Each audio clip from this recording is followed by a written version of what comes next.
4,555 pounds, a 25RR Grey Wolf here at Haylett RV of Coldwater, Michigan, coming back to us. One owner, originally sold right here at Haylett RV. Well, I guess down the street, because I'm currently at Haylett RV Brokers at this time. So, just to really confuse you, this is a 25RR, which became the 26RR. And then they made a separate version called the 25RR that is not this 25RR.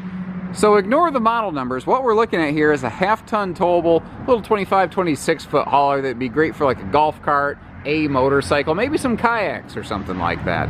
It has been used. It was used pretty significantly. We're going to show you the good, the bad, the ugly, and in between. It needs a cleaning right now. It sat this last year unused, which is pretty much the reason it's here. The folks just were at a stage where it was not in function for them anymore, just due to a lifestyle change.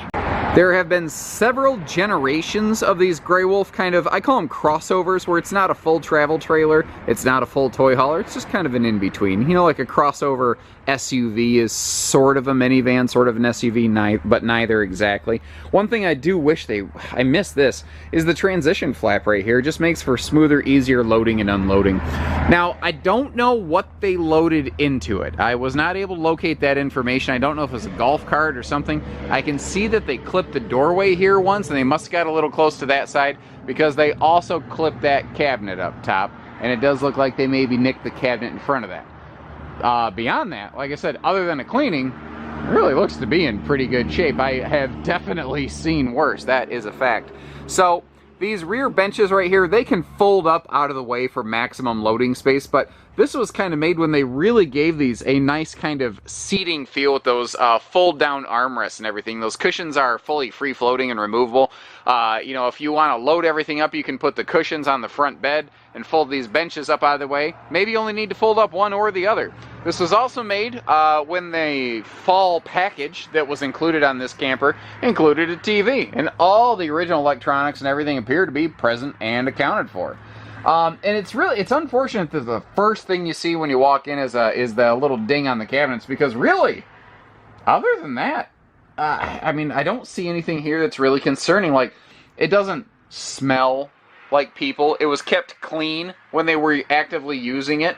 You know, it doesn't smell like pets and cigarettes and everything in here.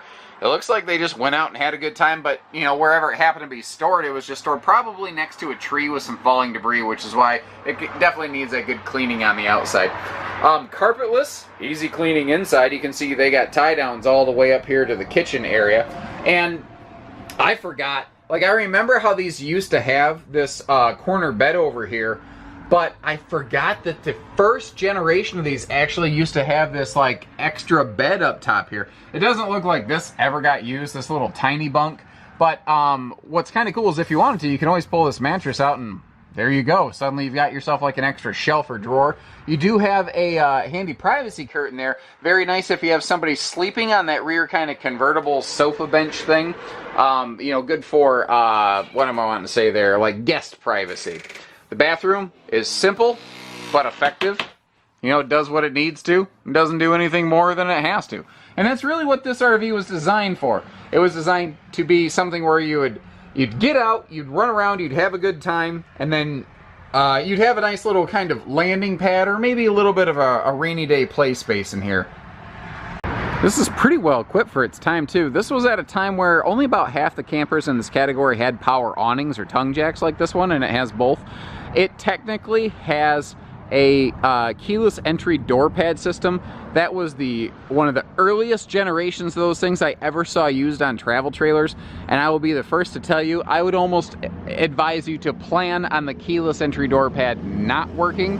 It wasn't ready to be put into the marketplace at the time, and basically what happened is, like, the power awning, the tongue jack, a whole bunch of extra widgets and whiz bangs on this trailer, they were included in this thing called the limited package, and it's crazy that I remember that all these years later.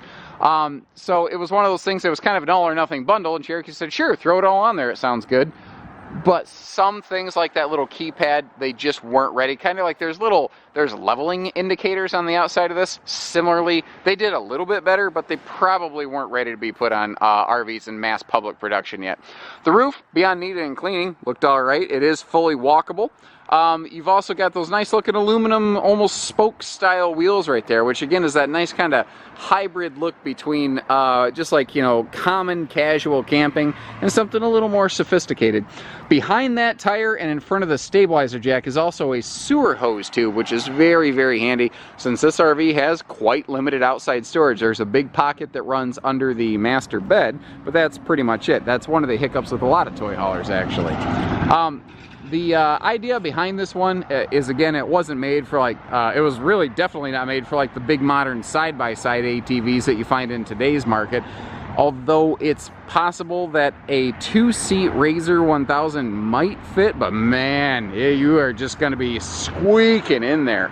But moreover, like golf carts, you know, motorcycles, dirt bikes, ATVs, that's kind of more what this is made for. I like that big campsite viewing window. And that TV that you saw inside, interestingly, can actually dismount and remount out here.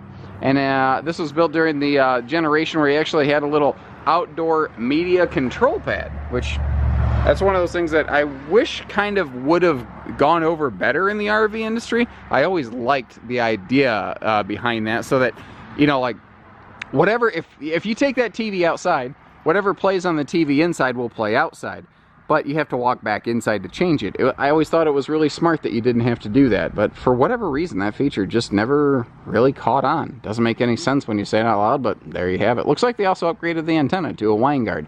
I'm thinking, I can't remember when, this might have been built right before everything changed over from the analog to the digital antenna, so that might have been the reasoning there. So if you like what you see here, give us a call. Again, I've said it like 3 or 4 times, it just needs a cleaning, and you're thinking, well then why aren't you doing that? This is Haylet RV Brokers. We're selling all of these RVs for their owners. We can't do anything without their say-so. Think of it just like real estate, and you already know how this works. So one of the things you could do is say, well, listen, you know, I'll take it home if you guys clean it. Maybe that's something we could work. Oh, I just spotted something. Little bump in the front here. I didn't notice that my first pass through. Something bumped this right here. There's a little, you know, bump in the aluminum, but overall it looks okay. But what I was getting at is basically, guys, it's all kind of up for interpretation. You know, the terms of, you know, your conditions and whatnot, let us know. Let's see what we can work out. We'll call the owners. We'll go, you know, figure out what we got to do. We'll get you camping. That's what we do here at Haylet RV and Haylet RV Brokers. So take care, stay safe, have fun, and happy camping, everyone.